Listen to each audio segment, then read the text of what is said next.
Hi there, welcome to Escape the Prison Matrix. My name's Alan Stockdale, and this is my first show.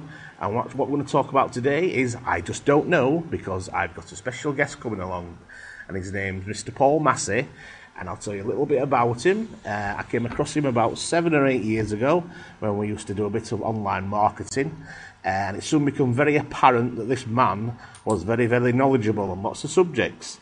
I must admit, it blew my head off with most of them. Didn't really understand 90% of it, what he was telling me, but the 10% I did understand got me interested. And I have to admit, it was like leading a horse to water. I had a look at the river, thought, looks a little tasty, had a little drink, and I kept coming back for more, and over the probably 2 years, I think I gradually started to awake, and all of a sudden, bang! It seemed to happen all at once. I was like a sponge buying David Icke books, and all this information started to come in, and Paul was always there, 10 steps ahead of me, bringing me new information. And as time's gone by, I seem to have caught him up, let's say, if you want to call it that. And when I seem to be on, well, basically, I'll ring him up and he'll be watching the same video, what I'm just about to tell him about. So the synchronicity is amazing.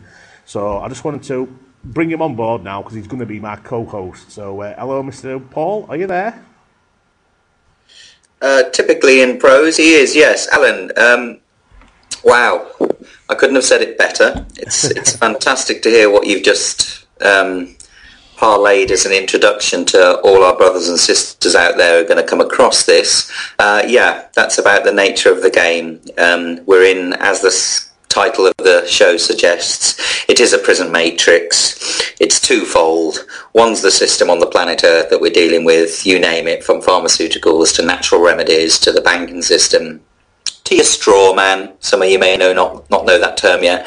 And then if you manage to go and deal with this matrix on the apparent outside world of this paradigm, and if you manage to fathom that and deal with it and smooth it out and be in non-resistance to that game because you get it and you love it, you've then got the second prison matrix, which is another game altogether, and that's the mind, your thought process that you're attached to in identification, in illusion of there being anything outside of you. Am I going too far again, Alan? Paul, you just carry on with the flow. I'm enjoying it. Carry on. Yeah. So, in retrospect, yeah, I kind of met Alan Stockdale somewhere about six to 7 years ago from 2014 as we are now. Yeah. I believe I was also chasing the Fandango dream of making £5,000 a week, clicking a few buttons online, but I'd got a certain brewing, if we can use that term collectively enough, a frustration at what I was seeing in the world, and not so much just what I was seeing, but what I then learnt in practical application, which completely and utterly consolidated this knowing and understanding of, let me say, the vast majority of the characters, the world's population being fast asleep.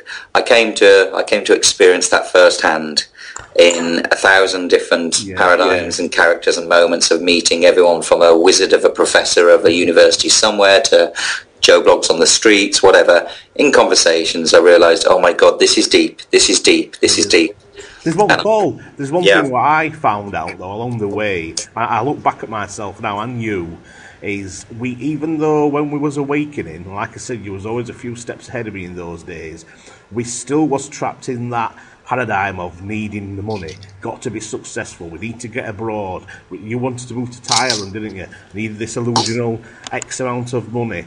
And I couldn't see that I was trapped in that. That's the part of the matrix, isn't it? Where you're trapped in that. You've got to earn the money. You must provide for this. And it took me all these years until very recently. In fact, a couple of months ago, really, to really finally get myself out of that need, that sort of trap of it. How about yourself? How did you find that? Oh, I love it. I just love the questions and the direction this is going, because every time I'll just come back to you with nothing but a formulated truth serum of my natural response, and it goes something like this. In response and recognition to what you've just said, and what you've asked, I think my initial response to that is that I can't remember the name of the character. He's possibly a philosopher, possibly by the name of Goethe. I don't know how to pronounce it. Goethe, one of those, or Nietzsche, or one of them. I think it was Nietzsche. You're familiar with that name? Nietzsche? Yes, I am. Nietzsche something, Czechoslovakian possibly, don't quote me, philosopher. And he said it well. And there's a purpose, which you'll get in 5 seconds once I say this, to me saying this. None is more hopelessly enslaved than he who thinks he's free. Yeah. So in recognition of your particular points there, that so many years ago, and I was behind you, and now I feel that when we feel that we're free of any of this, just take that as a kick up the arse reminder that you're not. The very fact that your very thoughts are actually configuring that in relationship to an idiom, a concept that we've just entertained. We're on the game. We're waking up. That's all. We're no more than that. We're aware of certain paradigms. We're aware of things that we can provide and express and present with elements of truth in it that only somebody else who gets that will notice it. But we're waking up. We're still very attached to our thought stream system. So yeah, I don't know if that answers what you were saying. Yes, it does. Yeah, it does. I think for me personally, the realization about the want, let's say, of always needing to be successful and always wanting that to get that success. For me, it went back from my childhood. I think always wanting to get my dad's approval and praise. Failure. And I think that's what. And it's took me all this time to as I started meditating and seeing my inner self and just sort of basically questioning why I am the way I am. And once I did that, the answers came to me. And I think with the help of the meditation and cutting out the fluoride, I don't use toothpaste no more. I don't use any deodorants, any shower gels. I don't put no chemicals on me. I'm in the process of starting drinking distilled water, which is going to hopefully get rid of all the toxins, which will help my pineal gland to open up more and more. And I'm finding the more I'm doing this, the more meditation I'm doing, the more I'm connecting to Gaia, which is the spirit of the earth, the more it's opening me up, and I'm seeing myself in a different light, in a I don't know how to explain it, as if I'm seeing myself from another galaxy, looking at myself as a little pinprick on a little planet, and I realise that I am that vastness, I am that planet, I am that universe, I am the consciousness. We're all it together, and it's starting to get through to my thick northern head that's what it's all about. That's the way I put it. in beautiful appreciation, recognition, I can easily jump in and say those words. My thick northern head. I said that, Paul, because I knew you were going to jump on it. Yeah, and that's just an example. You know, we need to bring this awareness and bring these examples to light. You know, just another example of a brainwashed reality. Yep. I'm the same. I relate to everything you say, Alan. My first experience that made me start questioning reality would have been at about 8 years old in the junior school at school, when I looked around myself in a nanosecond of a 1 minute 30-second realization that if you put it down into print, you could have filled 4 or 5 A4 pages. That all happened in the mind. High-speed thought process took about 12 seconds for me to completely accept and let go and completely surrender to the fact that I couldn't even express or explain this to anyone in life at that time at 8 years old. Not to my family, friends, teachers, nothing, because I didn't know how to explain it. But I just accepted and realised at 8 years old, oh my fuck, there's something wrong in my head. I knew it, and that's my start of my journey. So in relation to where you're coming from, you know, there's it's not so much an adage that I can put words to, but it's a certain given in life, you know, in terms of you trying to relate to the percentage of characters on the planet at any one time who are waking up compared to those who are asleep. You're looking at a small percentage, and that small percentage is a direct, always proven without fail in every circle, from psychology to psychiatry to social mechanics to whatever. You have to hit a crisis. You have to hit some sort of crisis that's going to make you ask. And the initial first first turn, if you like, of your first experience, whether you were 8 like me or 10 or 15 or whatever, it will always, without fail, inevitably be you self-projecting that, fuck, something wrong with me. Yeah. That's how it works. It's a fact. It's a fact.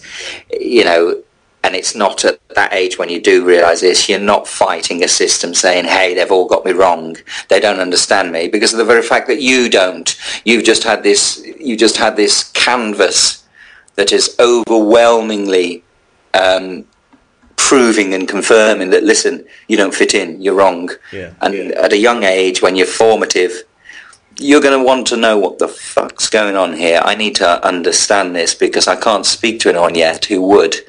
And the reason I couldn't, no fault of theirs, I don't have any structure or platform to make sense of it to explain to another.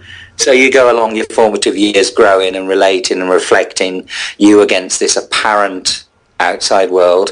What is it that's wrong with me? And in doing that, you'll find them all did the same. At that point in your life, do you feel, if you, let's say that you had a mum and dad what was like we are now, right? We know what's what. Do you think that, I know that's not the journey you chose, yes, but apart from that, no, it is. Put that to one side, what do you think it would have been like for you if you'd have been with parents or a brother or something that could show you exactly what you were feeling is the right way to go? What? Of a spiritual understanding, you mean? Yes. Parents of a spiritual nature understood this composite of depth. The great question, irony is that if I said it doesn't matter a twiddly because it's just another potential, if that had happened, we wouldn't be sitting here talking right now. If I can come to the full conclusion, simple as that, we wouldn't be having this conversation. And that's, I don't know what the word is in the right English language, an ideology, a utopian thought form, I don't know, but I accept that wasn't what's here now, what we're experiencing. So but it's lovely, it feels good. It's like an ideology and stuff, but ideologies are also either, hindrances or exponential gateways for you to go further, I suppose. I hope people realise, what's listening to this, that we are just two ordinary guys that are just doing this sort of radio show just to try. And what if they don't? Yeah. Sorry? And what if they don't? What if they don't resonate you said, with us? I hope that people realise. I just pick up. You've got to be aware of me, Alan. No. Yeah. Sorry, I heard you pouring something. I thought you were going to start talking, so I stopped myself. Filling up water, Yeah, but basically what I'm saying is what I'm trying to say is we're just, to the people that's listening to this, we are just two ordinary guys what are trying to just express our views for other people to listen to, and hopefully it will bring some resonance with you and maybe go out there and start you to investigate things on YouTube yourself, just like me and you did. And I'm just trying to say that's what we're trying to do for people. We're not. It's not some grand, we want to be famous, doing internet radio, talking to ourselves like no doubt we are at the moment. You know what I mean? I'm just trying to put that across to people. Of course I know what you mean, Alan. I'm trying to say, I suppose. Yeah. I understand what you mean, because what you're really trying to say is that we're too... Please, let me say this. We've got fuck all to do with two normal people. There doesn't exist any such thing as a normal person, even though the biggest illusory concept that's driving everyone to stay fast asleep is this desperate need to be seen as normal by others. Get away from that, everybody. There is no normality. It doesn't work. It's not a smart place to be. But in terms of what we're doing, we're two characters. We're two expressions of infinite consciousness. Currently experiencing the human condition in physical form in the third dimension, who have learned sufficient, or should I say rather than learned, because that means you can go and read a book and think you know something, and not the case.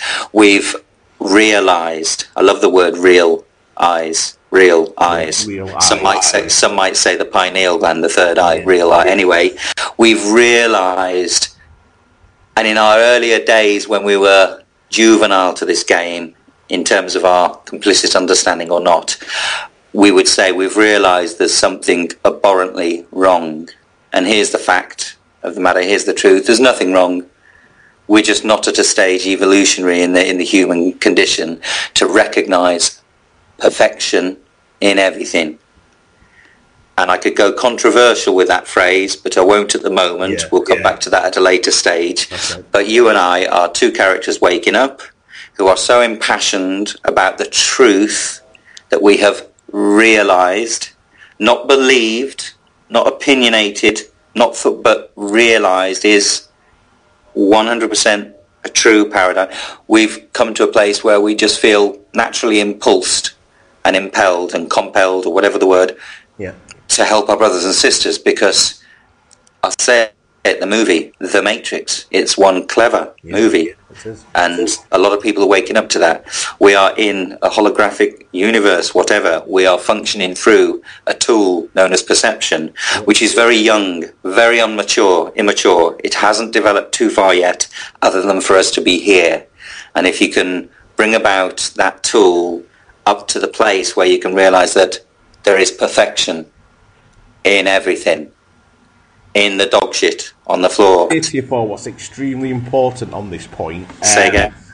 I need to interject with you on that point you're making now, and it's very, very important for me. It's something that I've come to realise.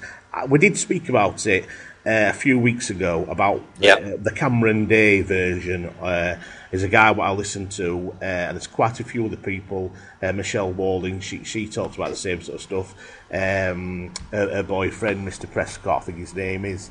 Anyway, basically, what they're talking about is when you're saying about the beauty in everything, that opinion used to resonate with me. I'm not. No. Let me finish, Boris. I'm using words, Alan. It's important. I know.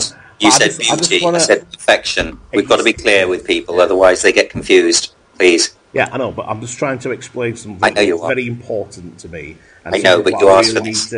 To get across, because it's one of the biggest reasons why I think personally myself that I wanted to do these broadcasts, and it was actually to sort of bring the knowledge to people that this existence, what we're in now, when I mean, whoever's listening to this, whatever your beliefs are about the afterlife, let's say from a religious point of view, you think you're going to die, you think you're going to go to heaven, there's going to be an angel giving you a life review, there's and all that side of it, and then you're going to come back to earth then to readdress your karma. I personally believe, and I'm not the only person that believes this, I think that is another matrix in this matrix. I think there's a matrix on the earth in the 3D, and I think there's a matrix in the 4D. And I think when you go back to those places, I think it's these entities what are there, they're making deals with you. Right, you need to go back to Earth, and you need to suffer this. What's that? How about being a victim of rape as a child? And that'll learn you a lesson all the way through your life of what it's like to have that experience. But in reality, only reason they're doing that to people, to souls, is so they can feed off the negativity of the situation they're going through all their life. So I think it's a big, massive con. All these extreme. I'm not saying that but don't get me wrong. People die, obviously. People have accidents, and when they experience this existence, let's say as a cripple, because they may have chose to, if they've come from a higher realm. But these people that get trapped in this 4D area, what they think's the afterlife, but it's not. It's just an astral plane where they believe they're in like a Garden of Eden or whatever you want to call it. Then they make these deals to come back to Earth, and some of these deals are the atrocities we see around the world in vast amounts. And I think it's just for these entities to feed their energy off. Now, this may be well above what somebody's listening to this programme, but it's something I feel extremely strong about, because it encompasses all the things what's happening on this earth, and it makes sense of all the suffering and why it's there. And these sides in this reality, the 4D, there's good and bad. So you've got all your Satanists on earth. They go to a reality when they die, what's got like these bad demons, so to speak, and then you've got your Christians what go to see God and all the angels, but in reality they're all fake. They're all actually beings, like archonic beings, what are feeding off both sides of it. So I just wanted to interject on that point you was making about the beauty of this and that. When we had that conversation a few weeks ago, I resonated with that very, very deeply, but as this new knowledge has come to me, for me personally, from my personal point of view, that resonates with me a lot higher. So I just wanted to say a big speech from Alan Stockdale. Just naturally, it's all you'll ever get from me, I suppose, is attention on particular concepts or subjects that you might be addressing and bringing to the table. And why I say this is, as and when you're speaking naturally and you're referring and presenting a particular, let's say, opinion, thought, belief, or knowledge stream, I will never be free of this, being able to not, in the moment, adjudicate whether what he's just said is a belief, what he's just said is a realization or a truth or knowledge, or what he's just posited was an opinion so far.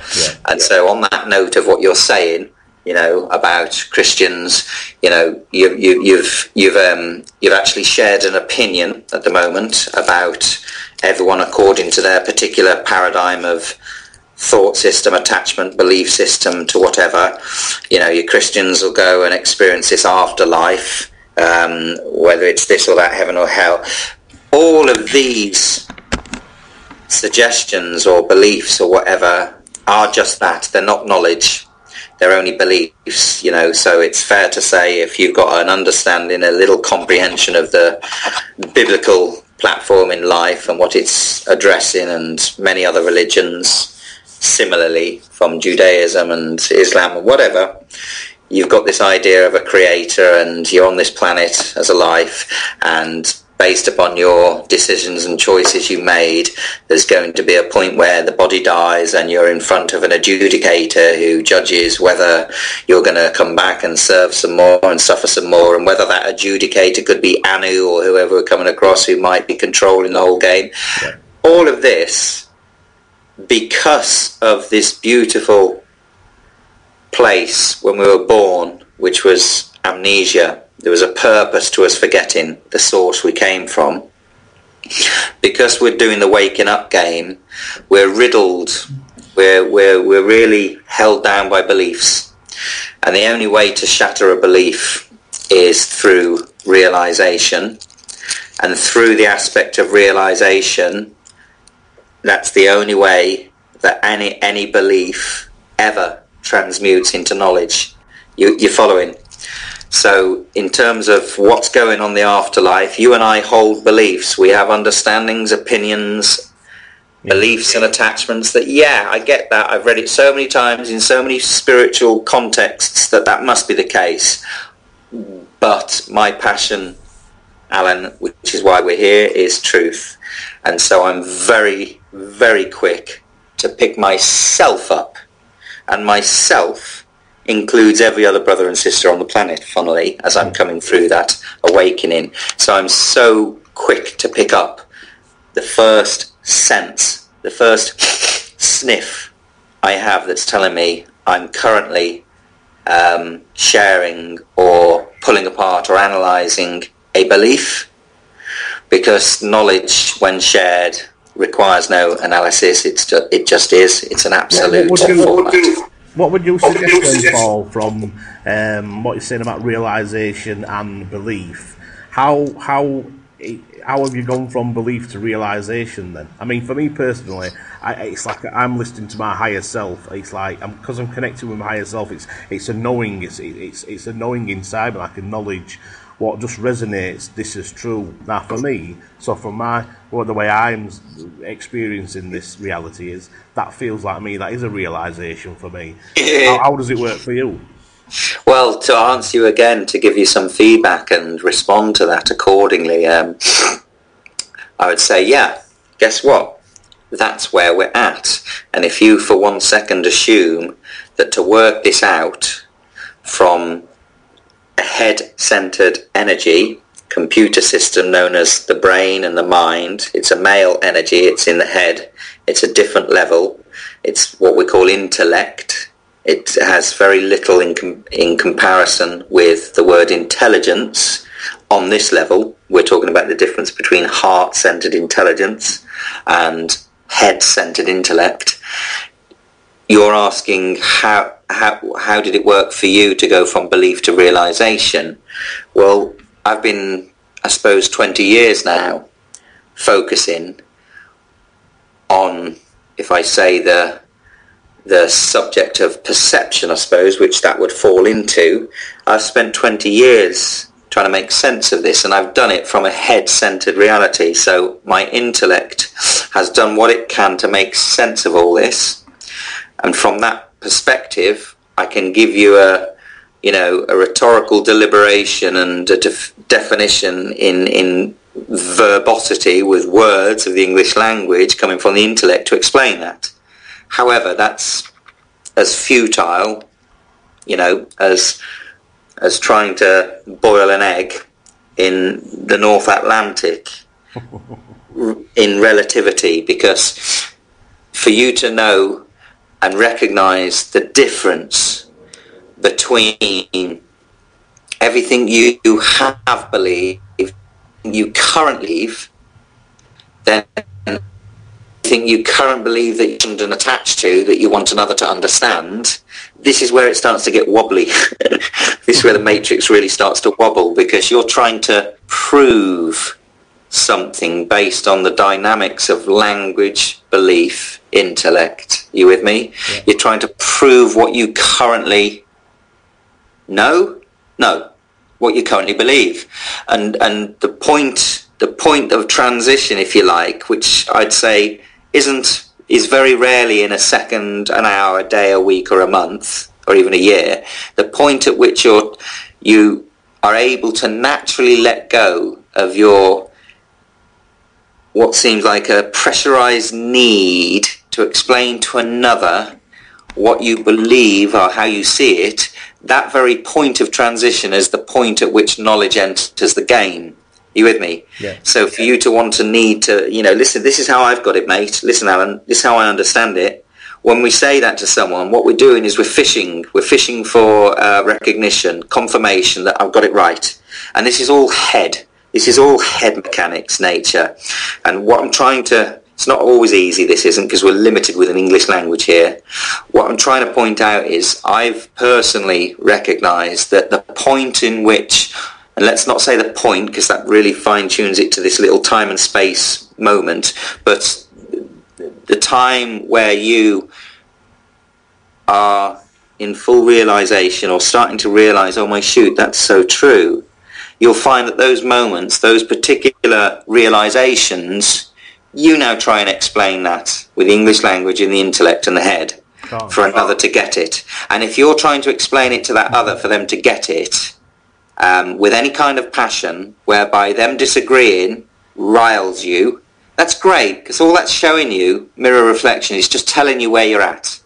You're currently still drawn, you're still head related, and all of this is a word that is possibly, I'd have to say, in 42 years, what I'd call the most misunderstood term in English language, and in every language it's got its own version. That's called ego.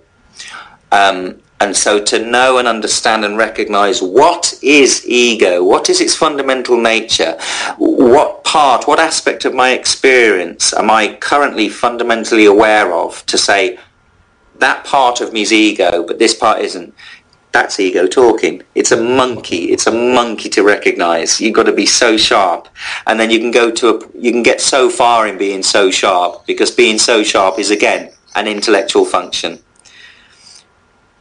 The peace of the heart, the loving, intelligent peace of the heart. The heart's ability is called knowing. The heart is what knows. The head rarely knows. This is my opinion. I'll clear that up. This is my opinion at the moment. The heart is what knows. The heart is the home of realization. But we're not quite yet so aware that the intellectual, what we'd call intelligence of the brain and mind, working it all out. We're not aware of the division there, the difference, the palpable, tangible, expressionable difference between mind-centered working concepts out and the heart's no energy, just got it. Yeah. The heart knows that is intelligence. It's a female energy. We're all male-female energies, whether we're born with a dick or the other. We're all both, either one way or the other in expression percentage-wise, if that makes sense. So yeah, trying to work out, trying to understand, all of this experience and relationship that we're having to what we're calling reality, whether we call it the Matrix, whatever, there's so many fundamental platforms that are so intrinsic in getting the whole game that, no, we're going to have fun this life, but we'll have worked out a little bit, you get me? Yeah. And we'll leave these bodies, and right now we have no real memory at the moment of what is to come. But we have a ton of very, very strong, very impassioned beliefs of what we think it's all about: afterlife, conscious awareness, third dimension. And we'll go selling these to others with attachment. So if the other person says, no, you're so right, you're so right, you're so right, I get that, that's so true, we feel comforted. Yeah, we feel patted on the back, and we'll say, well, yeah, the thing I've got it. Paul, is if I'm listening to what you're telling me now, and I'm starting to feel guilty for telling people, because I'm thinking, is it just me and my ego? Even though yes. My heart tells me, it's what I believe.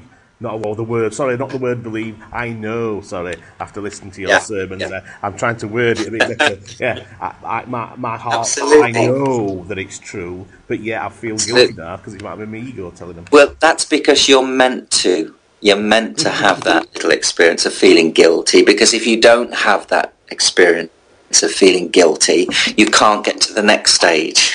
You with me? So it's all perfect. It's not like we're standing on Hyde Park Corner now with our 2 microphones trying to explain to the public that this is how the banking system works. You need to know this. We're a bit deeper than that. We're trying to say, listen, this is my understanding of perception-based reality and response to what appears to be an outside world. And in that world we have a planet Earth, and it's called a third dimension, it's called space and time, and all of this. We're trying to parlay and touch buttons, and we can only touch other buttons that will awaken others with absolute natural truth. And if feeling guilty is a part of that for you to go through, that's fine. Don't knock it, because we have two worlds, don't we? Duality, and that applies to words. Guilty, shame, all of these fall into one world, and we try to cover that up. We feel we've done wrong. It's none of that. You can't do wrong in anything in life. You can only wake up, and this is what we're playing at, I suppose. Oh, yeah. I'm still here. Oh, right.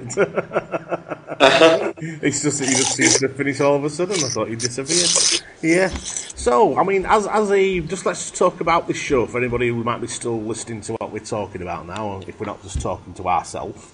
What, just so the listeners can actually hear the structure of what we're going to be pulling up over the next, however long, years, months, whatever.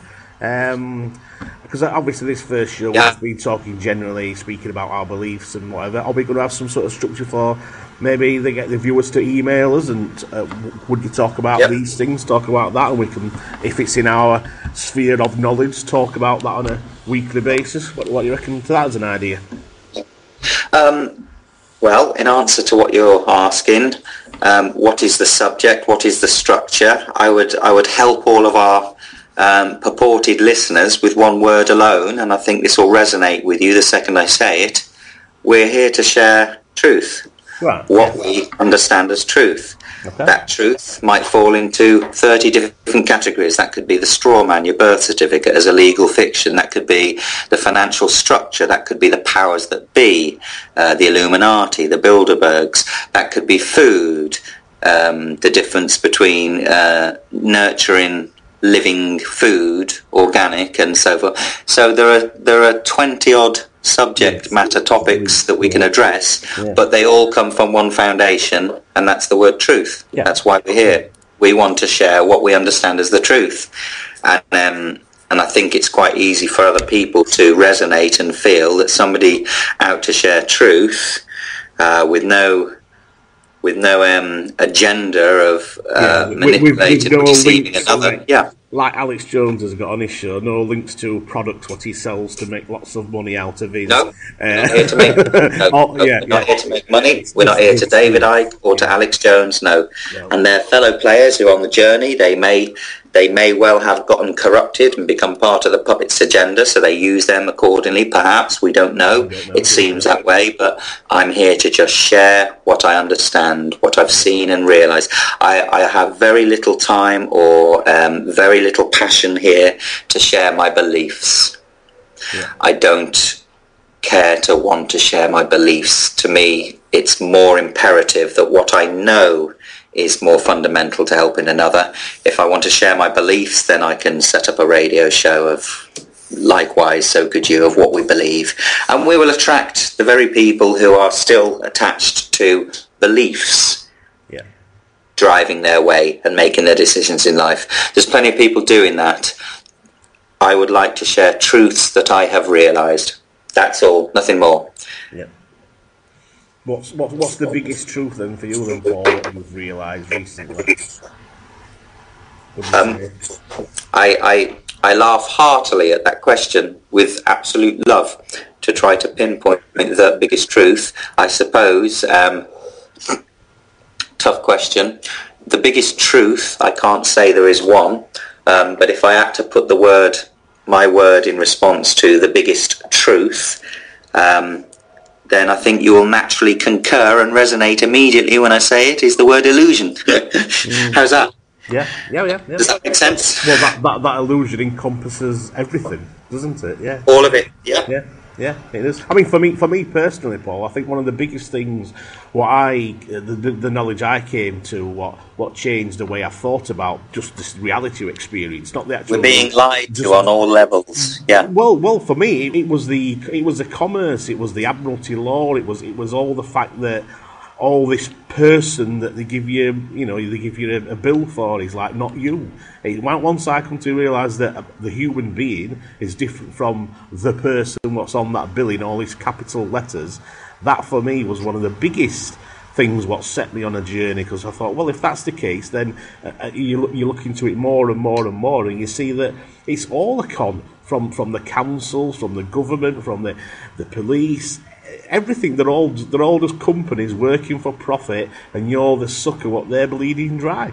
And that was for me. Yeah. That was one of the biggest realizations in this matrix. Was that, and I think once people get their head round that, it opens up a door to many other things. Well, if that were true, maybe this is, and they entertain that idea, and so Alan, So in fairness, to bring a single word to what got you on the road of truth, and you've just explained it, the Admiralty law, commercial, your name and everything, what we can use there for any listeners is the word the straw man. That was probably the tipping point which got you on this journey, was the straw man. For those listeners who are not yet aware of that, you can type it into Google, the straw man. It's the legal fiction you'll find on your birth certificate that claims to be you, and most people aren't aware of how it isn't you. Paul, what we'll do, when I put this show actually on our website, which is escapethematrix.com, by the way, I will put a link, I'll put the video on there, the Strawman, that video off YouTube, the very, very good sort of 10-minute cartoon version, what explains it so simply. For me, that's what really opened my eyes, was that one video. Wow. Yeah, so I will do that on the website, so listeners can see exactly what you're talking about. And when you do that, I will come into the play and advise you very, very strongly, as your lawyer, Alan, that when you put that 10-minute video on, right, when you put that 10-minute video on, you also accompany it with the 1 hour and 50-minute Aussie guy, which I first came across, who gives a more fundamental, deeper understanding. And he really explains it clearly, so there's no depth there for people. Anyone with half a modicum to make sense of the difference between the words and the word for, they're going to be able to follow this, because that's a little intro, the 10-minute video, and then this Anderson, whatever his name is, I think the Aussie guy with a black and white YouTube background graphics. You need to bring that as well, so people have an option to go deeper. Oh, absolutely, yeah. Is that the one where he talks about the legalese side of things and the actual definitions of the words, and is that the one you're talking about? I couldn't say yes or no right now. I'd have to go and find the actual video footage to remember which one it was. I listened to it about 5 times in my life, and he's just so clear in what he says. I know that a 15-year-old, a 10-year-old, 15-year-old would be able to make sense of his basic rhetoric in what he's pointing out. Yeah. Yeah. Sorry, mate. I was just sorting out some software. I've just got a little thing saying "carry on recording," so I've pressed yes. Sorry about that. Are you really sorry about that? Not at all, no. Well, we've got to bring truth to the table here, Alan. We need to show every kind of posit and moment of what people can recognise to. Well, when some people get this. Yeah. When I'm talking to you, Paul, I have to try and I have to choose my words a little bit more than when I'm talking to my wife, let's say, because you dissect everything I say. So very, very careful. Right then, well, we've been going now for 42 minutes, Paul, on a 42 years old, Paul Massey, that's right, 42 minutes. And Alan is how old? I am 46. 46, so 46 just as I said, 42 minutes with 4 seconds, 42 plus 4 was 46, right. Yeah. That's fine. Yeah, so far, I'm feeling this is all okay. This is a slow becoming, we are opening and revealing a rabbit hole, which is nothing new. It's all over the internet today. There's 1,000 talk show hosts, there's 1,000 websites showing you the door. We're just doing something similar. We're trying to find our place in joining in this, in waking up and opening doors for people in their own time to see the truth themselves. So there's nothing we can do right or wrong in any of this. We can only just keep flowing. Yep, exactly. Yep. And let's just see what happens. I mean, at the end of the day, we resonated with each other, didn't we, all those years ago, so I'm sure there's other people out there what will do the same, resonating with whatever we're talking about. Right, so what do you want to do now, Paul? Do you want to carry on to something else, or shall we just wrap it up for this first one? So I'll leave it in your hands. You're the first guest, Paul, so what do you want to do? Well, how can I answer you then, Alan? Can I answer you truthfully? Truthfully, yes. Right, so what was your question? What do I want to do now? What do you want to do now? Do you want to carry on? Well, I'll tell you the truth. Go on. That's what I don't want to do anything other than what is happening. We're 43 minutes. We're going with the flow. If I let the mind come in now, it's going to try to work out it's just is what it is. We're going to attempt, I believe, to perhaps, having introduced this and introduced it, the best we can at the moment, we might listen back to this and think, okay, we got that out of the way. Now we can do a more formulated, structured introduction that may make more sense on the back of this. But I get the feeling, I'm sensing you're possibly looking for a direction of structure, as in content, subject matter of where we go from here with the next one. What I'm thinking, this is my thought patterns at the moment. I mean, I'm on, I don't know yourself is, but I'm on Scene.is. It's an alternative to Facebook, and I've started a group on there called Escape the Prison Matrix. And at the moment, I've got about 50 members on there. So what I intend to do is put this recording on there. So basically, I'm sort of talking to you guys now, who are members of the group I created. If you could message me with subjects you'd like to talk about, answers you needed, please do, and if you can send me some sort of questions what you want, I will then put them together. Me and you will try and address whatever they want to know. If we think we've got the knowledge to answer it, we'll attempt to answer it. Now, for me, that works quite well for the next episode.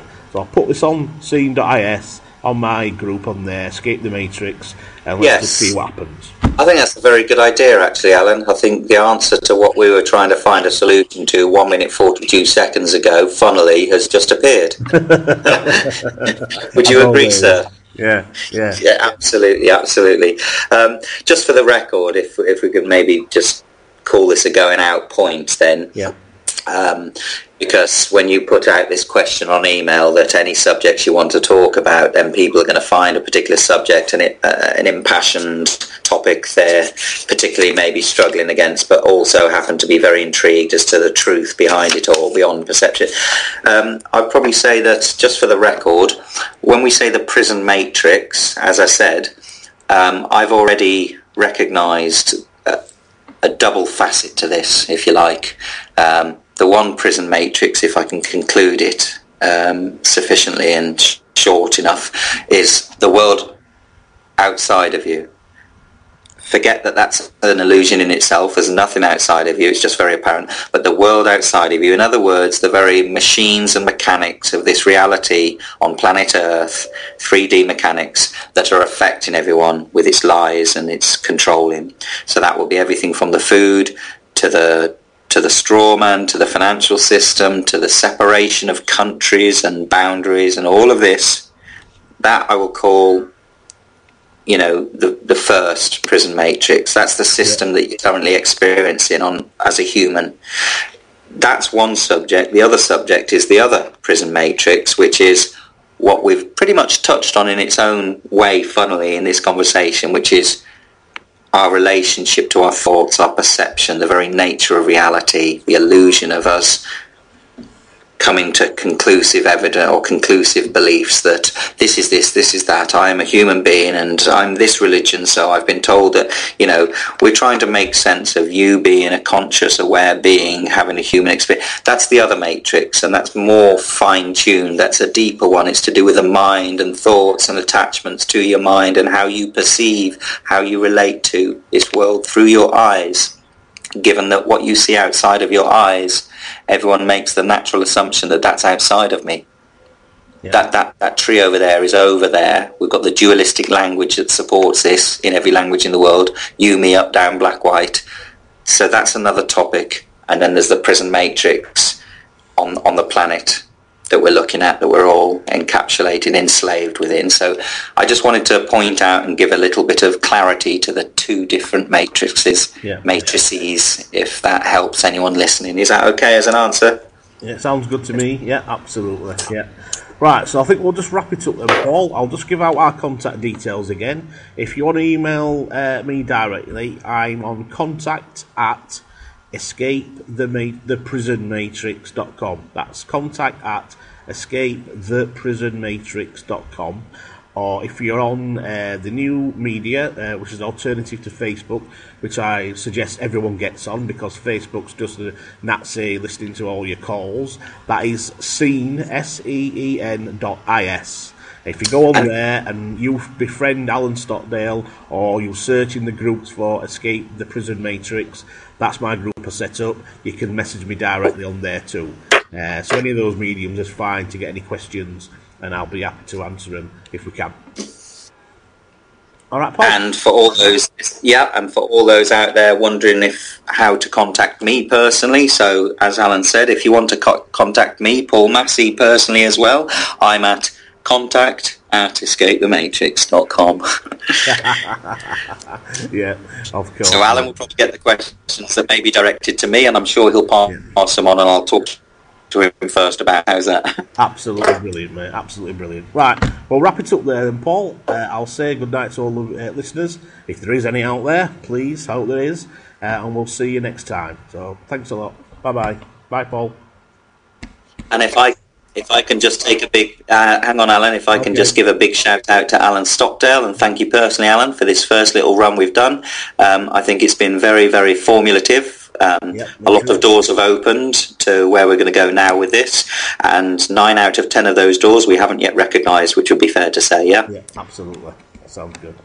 So I'll speak to you soon then, Paul. All right? Over now. Thanks, Alan. Bye-bye.